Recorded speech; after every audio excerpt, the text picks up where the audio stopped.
Cara minum madu ini supaya dia cepat berefek ke badan kita gimana? Mau saya ajarin? Cara begini. Ya kalau lagi-lagi ngerti caranya, makanya tadi saya sampaikan. Berarti kalau kita bicara tentang bagaimana cara menjaga kesehatan tubuh kita ini apa? Normalnya tensi dia misalkan 100/70, ketika naik jadi 120 itu nggak normal buat dia. Tuh. Sehingga obatnya apa? Katakanlah suplemen lah, katakanlah buat memperbaiki lambungnya. Suplemen yang buat lambung buat orang hipo itu paling baik apa? Kalau ada orang hipo, berarti gula darahnya rendah nggak? Berarti tiba-tiba ada orang hipo ngaku dia kena diabetes. Aneh kan? Aneh. Kalau bahasa guru saya dia katakan itulah orang yang tersesat dalam tanda kutip ya, tersesat dalam urusan permakanan. Berarti yang dia makan apa? Yang dia makan terlalu banyak, terlalu sering, dan isinya sebagian besar adalah karbo. Gitu cara menganalisanya. Makanya kalau udah kayak begitu obatnya apa?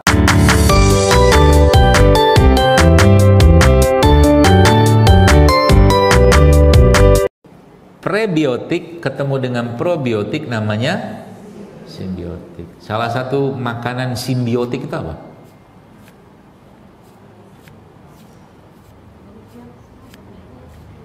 Jangan sebut merek. Tape. Ya kan? Tapi itu ada bakterinya nggak? Ada. Apa lagi? Tempe. Ya kan? Berarti kalau sebenarnya itu tuh kan makanan fermentasi ya.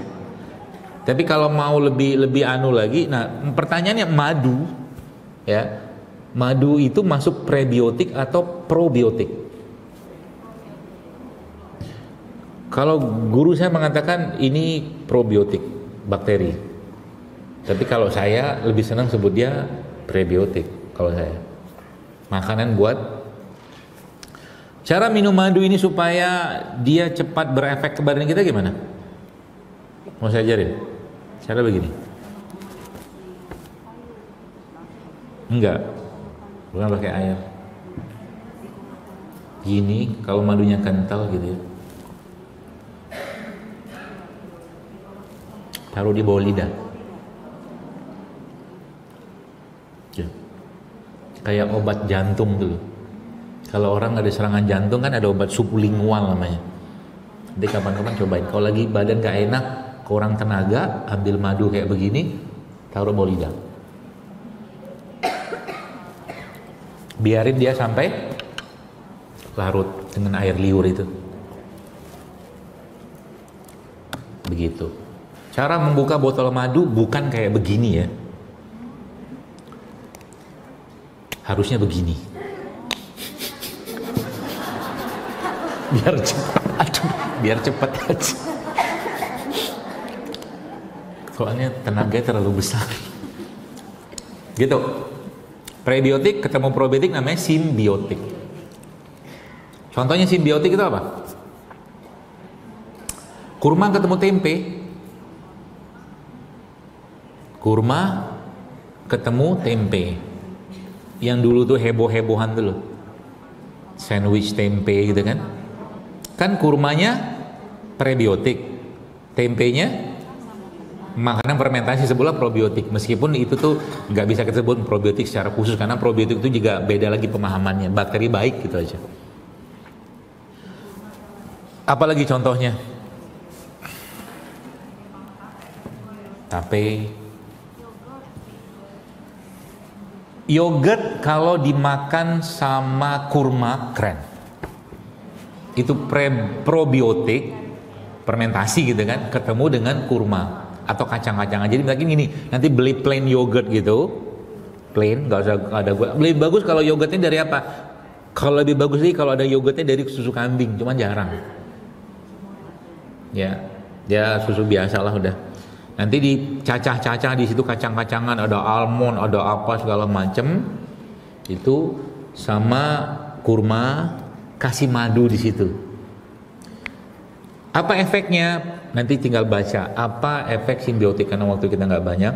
Simbiotik itu efeknya apa? Banyak sekali, mulai dari antibiotik, kolesterol, anti nyeri, anti aging. Insya Allah ya, gitu ya. Jadi simbiotik. Nah, jadi kalau kita bahas sebenarnya masalah dalam kesehatan orang zaman sekarang ini, sebenarnya sebagian besar adalah masalah yang bersumber dari semua yang saya pelajari tentang tentang ilmu pengobatan. Kunci cuma satu, pencernaan. Kalau pencernaannya bagus, semua bagus. Ya, makanya tiap hari bagaimana cara mencegah pencernaan atau menjaga pencernaan kita tadi? Hindari dia dari semua emosi yang buruk, satu. Yang kedua, hindari dia dari semua makanan-makanan yang mengubah komposisi bakteri dalam tubuh kita. Ya, kita butuh nggak patogen? Kita butuh patogen. Ya, kayak kemarin saya kadang-kadang merasa kayaknya terlalu sehat badan saya ini gitu kan, satu sisi gitu ya. Sehingga saya kadang-kadang saya bilang, tolong ambilkan patogennya. Patogen itu yang nggak sehatnya gitu kan, biar dia bekerja. Kan sel-sel sehat itu kan gini, ada dokter Hiromisinya mengatakan ada 3 jenis bakteri: bakteri baik, bakteri jahat, bakteri netral. Dari 3 bakteri ini, bakteri baik, bakteri netral, bakteri jahat, yang paling banyak komposisinya mana yang netral? Tergantung apa yang kita beri makan sama dia. Anda makan begini tiap hari, bakteri netralnya berubah menjadi bakteri baik. Dia akan memakan atau mendominasi bakteri itunya, bakteri jahatnya tadi, ya, untuk tidak dominan di situ. Kalau bakteri dominan, bakteri jahatnya dominan, dia bikin kacau. Kacaunya apa? Dia akan banyak bikin gas, aroma yang nggak sedap, ya. Itu makanya kalau ngerti komposisi kayak begini kita mainkan tiap hari, ya berarti Anda harus makan bakteri baik. Kalau makan bakteri baik namanya apa? Makan probiotik, makan makanan fermentasi, atau makan seratnya, gitu kan? Makanya di dunia ini sekarang, di zaman dulu sebenarnya ada 2 mazhab, satu mazhab probiotik, satu mazhab antibiotik. Gitu ceritanya. Logikanya begini, ya. Bukan logika sih. Ketika ada orang kena infeksi, infeksi itu ditandai dengan leukosit yang meningkat. Leukositosis yang normalnya itu ya 8 sampai 11 ribu lah, katakanlah seingat saya. Katakanlah leukosit sampai 17 ribu. Mazhab antibiotik memberikan antibiotik untuk membunuh bakterinya ini supaya leukositosisnya itu turun. Paham di sini ya? Mazhab probiotik bukan membunuh bakterinya. Bakteri yang ada itu sama bakteri yang dimasukkan dengan probiotik itu didakwahin supaya jangan jahat-jahat lah kau itu. Nah itulah. Itu masuk probiotik. Sampai sekarang ketemu nggak nih 2 golongan ini? Ketemu. Berantem aja terus. Yang satu probiotik, satu antibiotik. Yang mendominasi sekarang siapa? Anda sekarang pikir, ketika ada orang kena infeksi, lihat ya. Sebulan mungkin ada infeksi itu, dia 12 ribu lah apa segala macam yang tidak beratnya. Apakah antibiotik nggak perlu? Ada kalanya kita perlu, ya. Tapi kalau kita sudah ngerti caranya sebenarnya kita bisa manfaatkan dunia lain atau mungkin sisi lain dalam hal ini untuk mengatasi terjadinya penurunan itu. Contoh mungkin, apakah berjemur berjemur dan kena sinar matahari itu bisa menurunkan peradangan? Jawabannya iya. Apakah mengurangi minyak goreng itu bisa mengurangi peradangan? Jawabannya iya. Apakah berolahraga bisa mengurangi peradangan? Jawabannya iya. Apakah puasa bisa mengurangi peradangan? Jawabannya iya. Ini maksud saya mazhab tadi tuh. Mau pakai yang mana terserah. Ya. Termasuk juga kunyit nih. Kunyit ketemu dengan lada hitam, kunyit, Anda baca datanya, kunyit salah satu antibiotik versi alam. Tapi dia susah, diserapnya kunyit ini loh tubuh kita ini nggak bisa banyak karena banyak enzim dalam tubuh kita ini sudah habis, sudah hilang gara-gara ulahnya kita dari makanan, dari emosi, dari segala paparan itu, sehingga dia nggak bisa keserap dengan baik oleh tubuh kita si kunyit ini. Sehingga beberapa data menyebutkan ternyata cara meningkatkan penyerapan kunyit itu kalau masuk badan kita dikasih dengan apa? Lada hitam. Jadilah dia seperti antibiotik. Saya pernah bukan ketemu, udah lama saya berjumpa dengan seorang teman lah yang kena TBC tulang. TBC tulang. Udah pakai plat, tulang udah kayak bubur kata dia. Karena TB tulang itu. Sehari minum kunyit berapa? Sekilo. Tapi sembuh.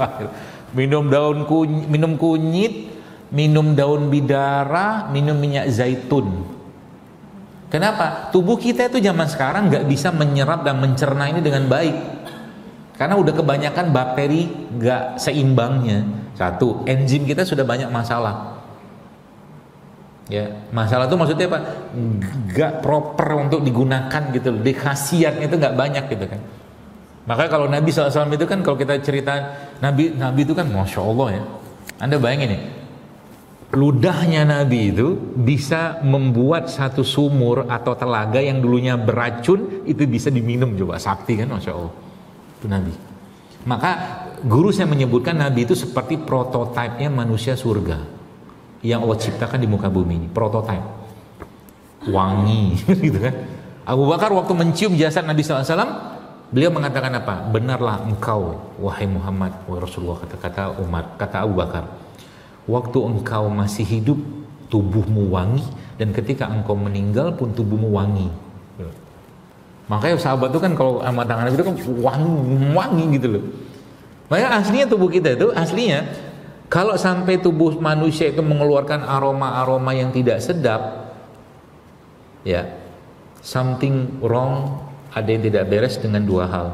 Pertama emosinya, yang kedua makanannya. Coba aja cek.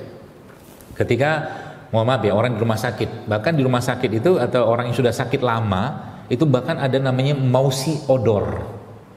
Mausi odor tuh baunya tuh kayak, mohon maaf, kayak bau tikus. Gak enak. Tuh apalagi orang-orang yang sakit lama.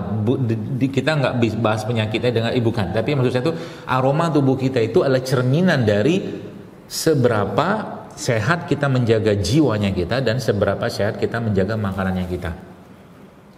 Gitu. Makanya momen paling wangi dalam hidup kita pada saat kita sedang masih dalam kondisi bayi. Wangi banget kan? Nya kita pun dicium sama emaknya kita. Asik aromanya gitu kan. Kenapa nggak banyak makanan olahan? Itu kan? Coba cium baunya mulut bayi itu, enak banget dah. Kulitnya, nggak usah dikasih minyak kayu putih, bedak-bedakan udah wangi. Kenapa? Dia mengkonsumsi satu jenis cairan yang namanya air susu ibu, yang dalam air susu ibu itu ada 3000 jenis zat imun. Coba. Makanya ASI itu kalau mau bagus ASInya, makan yang benar. Gitu. Masya Allah ya, tubuh kita ini. Dan ya kalau lagi-lagi ngerti caranya, makanya tadi saya sampaikan, berarti kalau kita bicara tentang bagaimana cara menjaga kesehatan tubuh kita ini apa? Kurangi makan, banyakin puasa, makan yang benar, jaga emosi, banyakin olahraga, gitu-gitu aja sebenarnya. Cuma untuk mengerjakannya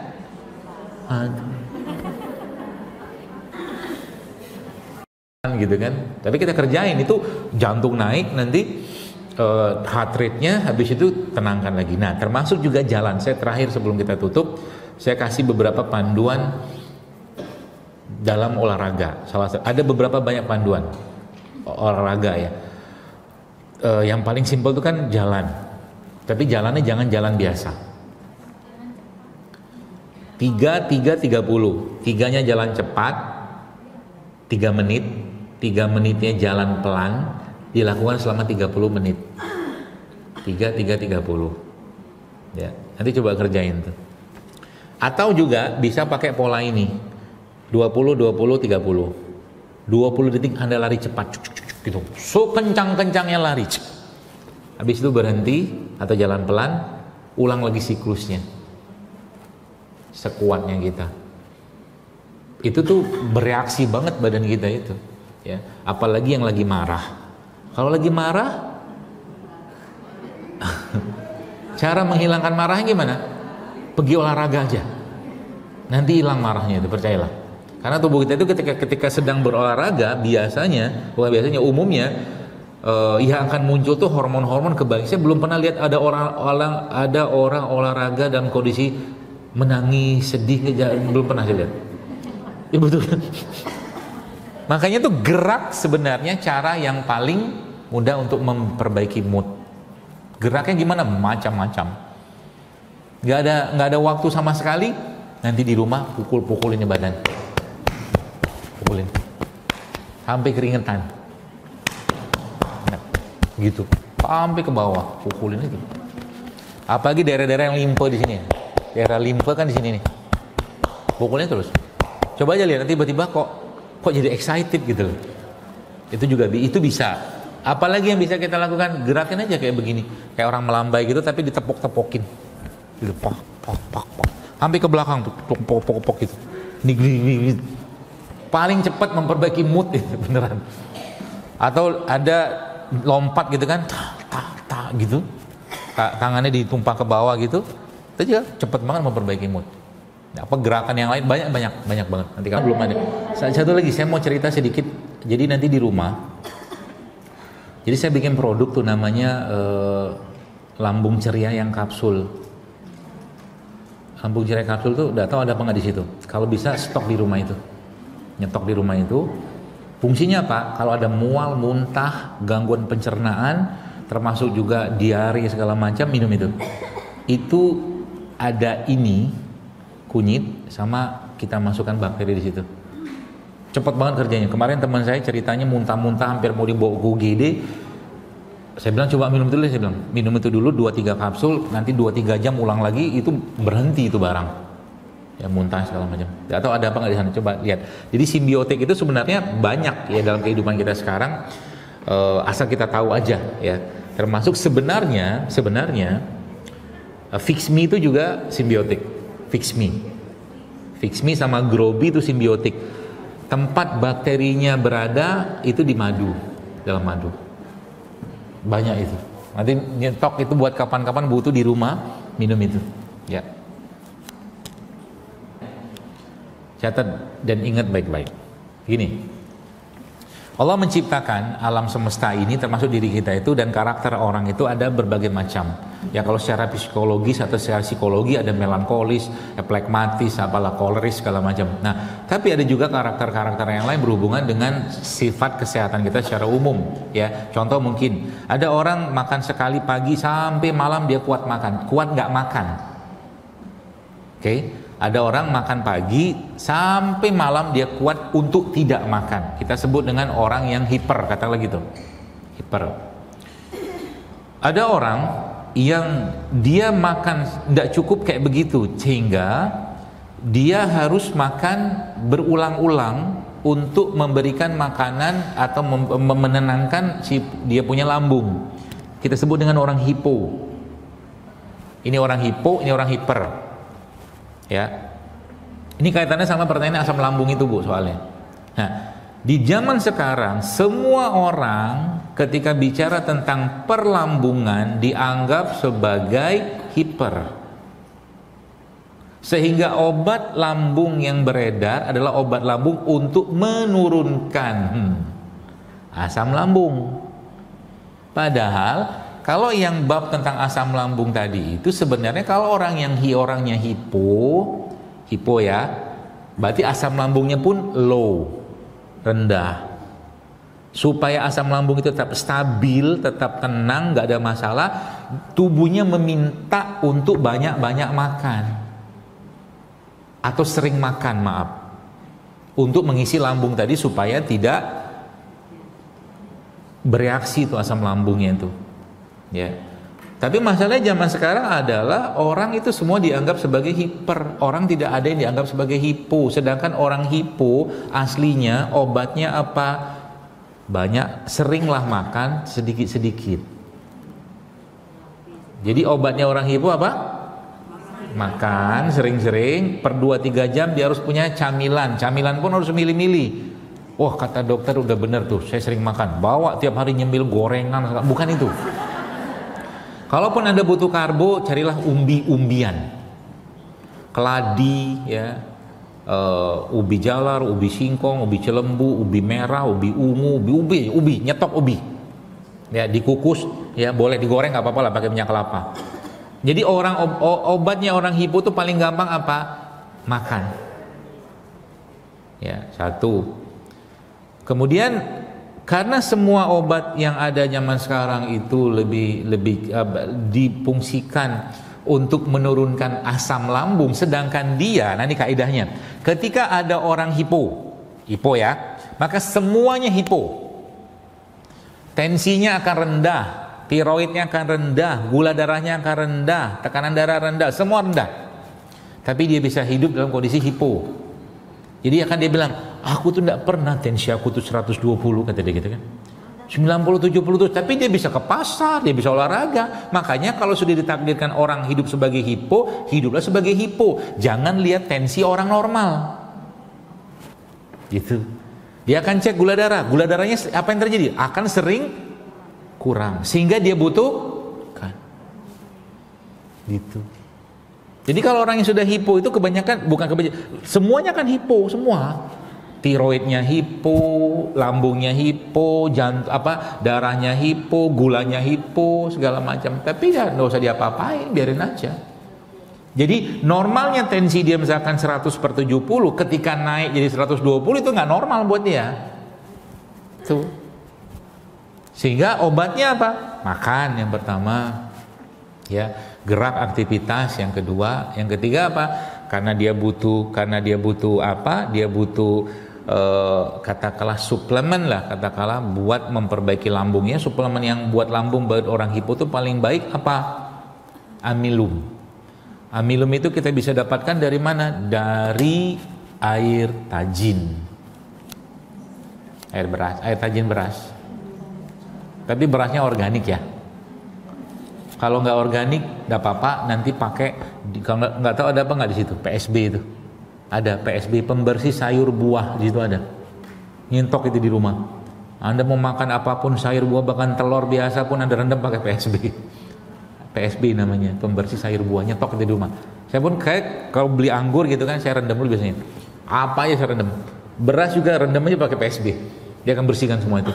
Dia bukan cuka ya, lebih advance daripada cuka. Itu satu. Amilum, jadi air tajin. Bisa lagi pakai apa? Bisa lagi pakai apa namanya? Umbi Garut itu juga bisa. Itu rendemannya juga bisa tuh. Ya. Atau kalau nggak ada air, rendeman umbi-umbian juga bisa. Ya, air rendeman itu.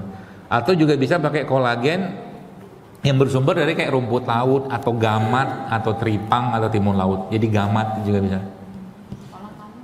Kolang-kaling bisa. Atau kalau nggak pakai kolagen juga bisa. Kolagen bisa dapatkan dari mana? Dari kaldu tulang, ya kaldu ceker, segala macam itu banyak yang jual. Atau mau bikin juga nggak apa-apa, bisa. Itu minum itu. Insya Allah sih selesai. Tambahkan dengan madu. Atau kalau nggak, nyetok yang lambung ceria tadi itu.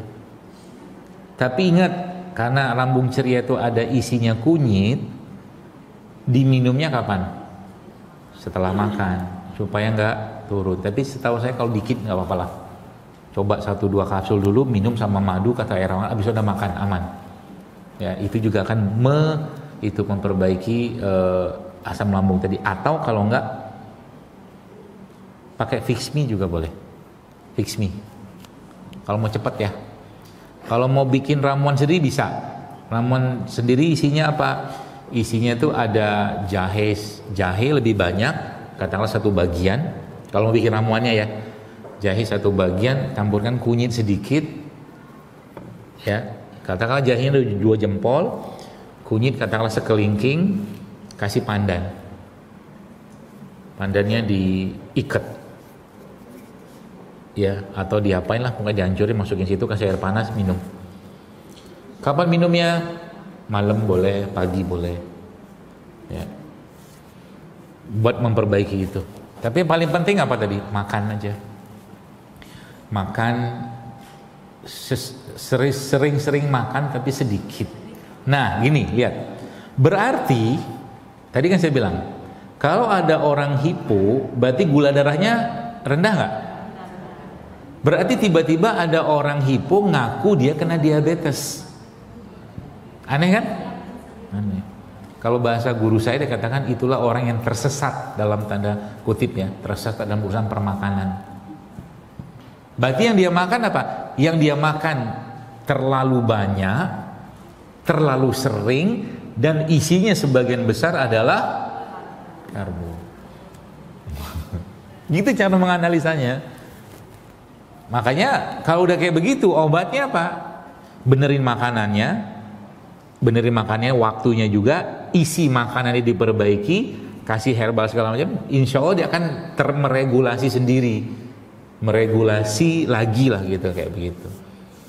Ya, sehingga apa? Sehingga ya sebenarnya secara syariat sendiri kan Nabi sudah sampaikan bahwa likulli da'in dawa, setiap penyakit itu ada obatnya. Nggak usah khawatir. Berarti kalau kita ini saya nggak usah dibentur-benturkan dengan teori yang ada ya.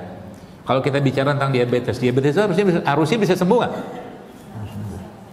Darah tinggi? Kalau darah tinggi, yang pertama kali disembuhkan apanya? Jiwanya. Orang darah tinggi sakitnya apa jiwanya? Hah? Keras. Makanya saya bilang dilenturin hatinya, gemburin hatinya, nanti dia akan lentur sendiri sebenarnya. Banyak orang tuh yang saya melihat, masya Allah, ketika mereka tuh sudah mulai memperbaiki hati, jiwa, rasa itu tuh tubuh tuh ngikut aja soalnya, beneran. Sampai akhirnya pada titik apa? Sampai pada titik tertentu yang dia makan pun sudah benar. Percayalah, bener. Nggak usah dikasih tahu. Sekarang saya ngomong sana sini segala macam. Kita semua sudah tahu kok mana yang sehat, mana yang nggak sehat, kan gitu kan? Udah tahu. Cuman yang menghalangi kita itu apa? Nafsu atau jiwa kita yang sedang bermasalah. Sehingga dibalik orang yang tiap hari makan karbo olahan, gula olahan, itu tanyalah, ada apa dengan jiwamu? Mungkin dia cuma butuh penghargaan. Mungkin. Karena bab tentang ginjal itu adalah bab tentang apresiasi. Gitu ilmunya. Nanti kapan-kapan kita bahas lagi.